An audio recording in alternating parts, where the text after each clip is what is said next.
ለመሆኑ የእነዚህ ምህጻረ ቃሎችን ትርጉም ታውቃለህን? ብዙዎቻችን በዕለት ተዕለት ተግባራችን እንገለገልባቸዋለን። ምህጻረ ቃላቱንም እንጠቀምባቸዋለን። ነገር ግን በተደጋጋሚ የምንጠቀምባቸውን ያህል የምህጻረ ቃላቱን ትንታኔ ብንጠየቅ መልሱን አናውቀውም።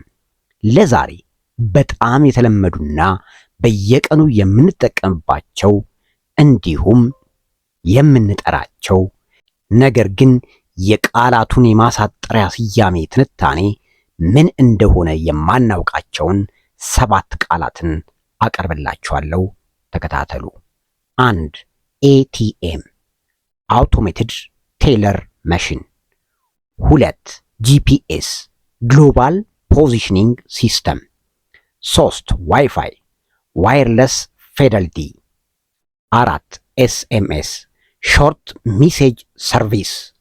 5. ዩኤስቢ ዩኒቨርሳል ሴሪያል በስ።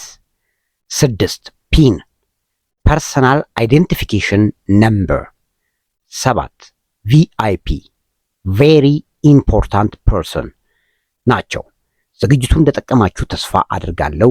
በቀጣዩ ዝግጅት እስክንገናኝ ከእኛ ለእኛ ቲዩብን ሰብስክራይብ፣ ላይክ እና ሼር እያደረጋችሁ ጠብቁ። እስከዛው ቸር እንሰንብት።